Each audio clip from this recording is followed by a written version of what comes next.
Acid base 1. The properties of an acid are that they react with bases, they create electrolytes because they are ions when in solution, and therefore can conduct electricity, and acids can react with some metals to produce a dihydrogen gas.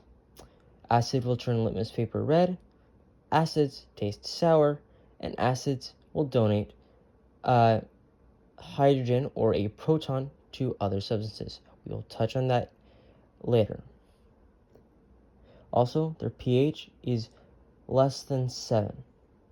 Now, a base is the opposite of that. They react with acids, so they can still create electrolytes, and therefore can conduct. They apparently feel slippery. They turn litmus paper blue, taste bitter, and accept hydrogen from other substances, and they have a pH of greater than 7, although this can change. Now, the erroneous or the outdated definition of an acid is a substance that releases hydrogen or a proton when in solution, while the erroneous base is a substance that releases hydroxide, so OH, when in solution. That probably won't be important. Now, when an acid reacts with a base, it creates a salt and water. Specifically, if it's in hydroxide base. And a salt is just an ionic compound made of a cation and an anion. Now, when a salt is produced from an acid-base reaction, what salt produced, it can either be soluble if it's aqueous or a low-soluble salt. So, this is solubility stuff.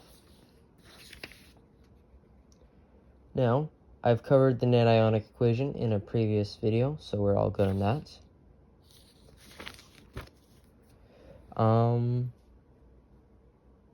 Now, the updated version of definition of an acid, or the Bronson-Lowry definition of an acid, is a substance that donates a proton when in solution. And just to clarify, a proton and hydrogen are interchangeable, because hydrogen, at least the one that we use, is just one proton. So, While a Bronson-Lowry base is a substance that accepts a proton when in solution. So, acids and bases, they kind of have to be with each other in order for them to work. So that should be fairly easy for you. Then, there are strong acids and bases and weak acids and bases. Strong acids and bases will react to 100% when in water and, reacting with each other. They are the easiest, and you can use stoichiometry to figure out their molarity since they react to 100%. While weak acids and bases do not react to completion when in solution, and therefore they create an equilibrium with the reactants heavily favored. So, for an example, they use hydrofluoric acid, I believe that is, in water, to create fluoride and hydronium. I shall show you. And as you can see, it is, instead of being a straight arrow, it is an equilibrium. So we got the double arrows. Now, what is it?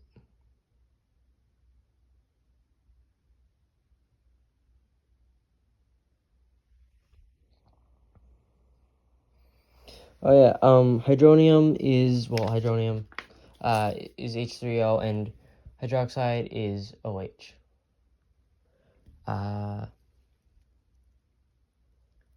Now, just to let you know, the greater the concentration of ions, the greater the conductivity of the solution. And the conjugates of strong acids and strong bases cannot act as an acid or a base because since strong things go to 100% or to completion, they physically, they can't go back. They are 100%. They are in an equilibrium. Now, the special thing about water is that it's on both sides of the table, and therefore can act as both an acid or a base. That is also called an amphiprotic substance. The way you can tell if something, no, that's later. Now, water is the weakest of all the weak bases and the weakest of all the weak acids, which is why we use it so often, because it's super simple. Also, mono and diprotic acids bases refer to 1 and 2 proton acids, and then polyprotic just refers to many acids, and then amphiprotic, as I said before, refers to things can act as an acid or a base. Now, you can find amphiprotic species on either side of the table, and they usually will have a proton at the beginning. They're all negative charge and have a polyatomic atoms. Now, if both reactants are amphiprotic, you use the one that is the strongest weak acid, so the one that is higher up on the left side of the table. And therefore, the other would be the base. Very simple stuff.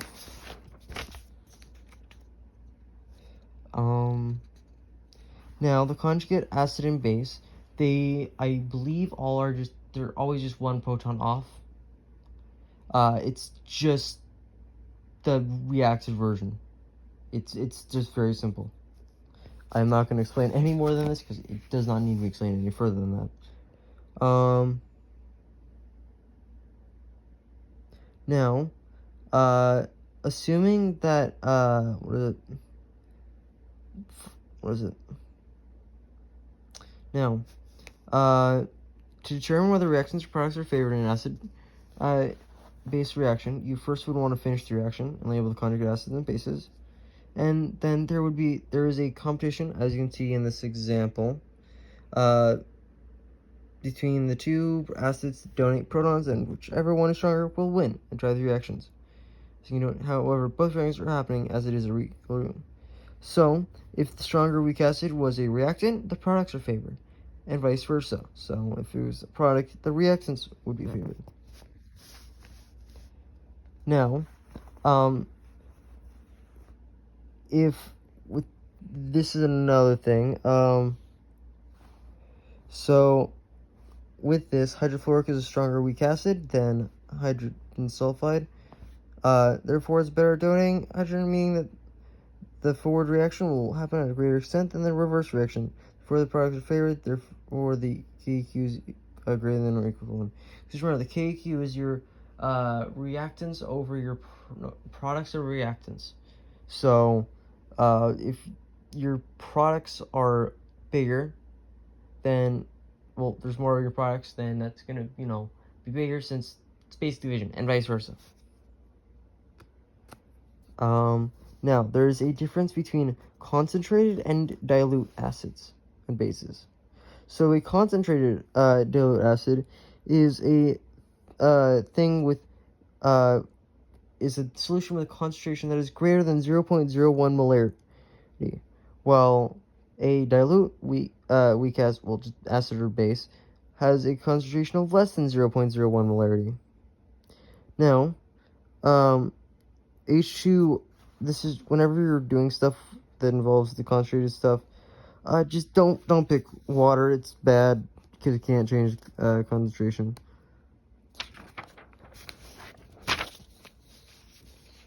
Now, the leveling effect. This is a definition. Let's say you had 1 molarity solution of each strong acid, which would be the strongest, which would create the greatest concentration of hydronium. And the answer is that they all would be equal. This is due to the fact that since strong acids and bases all react to 100% completion, if you had the same starting amount of each, concentration of each, they would end up having to produce the same concentration of each. And this also affects the strong bases, so they'd also produce the stuff. Now, the strongest acid that can actually exist in water is hydronium, just funnily enough, as it is the strongest weak acid on the acid-base table, and all strong acids react with water to form it. And then the strongest base is just that is OH, so hydronium, not hydronium, hydroxide. So there's some questions. So far we're getting good. Now, as we touched on earlier, water is amphiprotic, meaning it can act as an acid in the presence of base and a base in the presence of an acid. This means that two water molecules collide with the correct geometry and sufficient energy, then they will react together, one transferring a proton to the other. This is a weak acid-base equilibrium, therefore the equilibrium rules can apply to the ionization of water. This is just called the kW.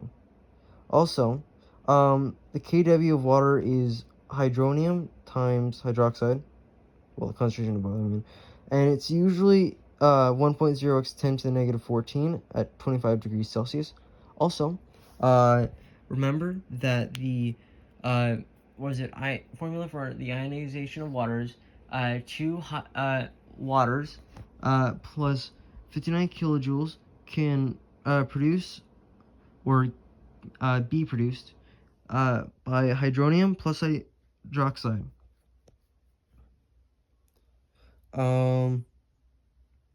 Yeah. Also, pure water is always neutral. And yeah.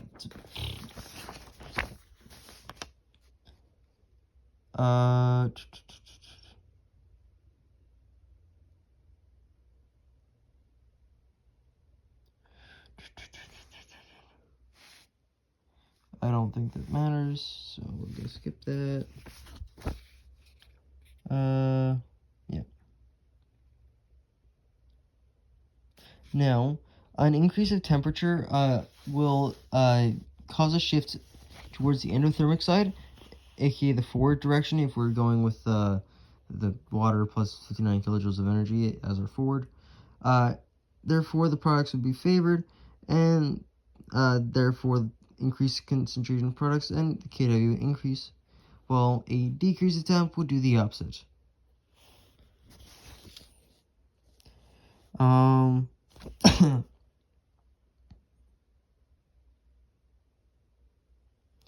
That's some stuff we don't need to go over. Now, pH stands for the power of hydrogen. The POH stands for the power of hydroxide. To get to pH, it's either, assuming you're working with 25 degrees, is 14 minus your POH, or the negative log of your pH. Negative pH, your concentration of hydronium, I believe. Yeah. Well, you can do the same for POH, except you're going to be using hydroxide in place of hydronium. Now, if you wanted to find the concentration of your H2O, your hydronium or your hydroxide, for hydroxide, so H3O plus, you would do 10 to the negative whatever your pH is, while for your hydronium, the OH, you would do that, but with your POH. Fairly simple enough.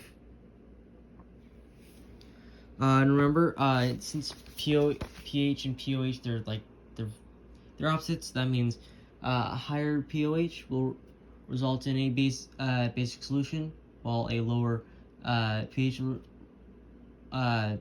you got this, man. So you understand it. Also, since the pH scale, just remember it's based off of 10 to the power of, so it gets really big. And then we love sig figs because they're sig figs. They're such significant numbers, you know. Some more stuff. Okay, the pKW. It's just the negative log kW, and then you can do the same thing for your what you did to find your kW if you have your pKW, where you do 10 to the negative pKW. It's very simple. Also, remember just a thing about P's. Anything before the decimal.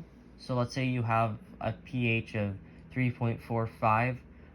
The 3 is non-significant. Only the 4 and the 5 are. So, yeah.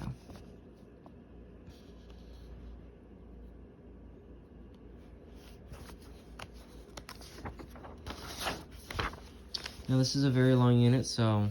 And you did struggle with this, but you got this, man. Now, because it's, yeah, it's fine, just... No, I'll just look at this, and then look at that, and then, yeah.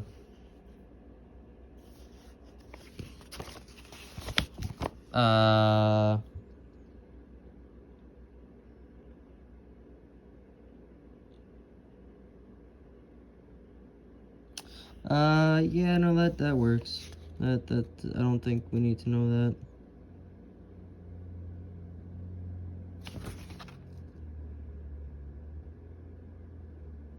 Okay, so, we're gonna, the next little bit is just on questions, so we cover that in different videos.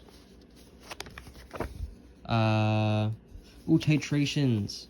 So basically, the titration is just figuring out what's the concentration of stuff, I believe. Yeah, the molarity of stuff.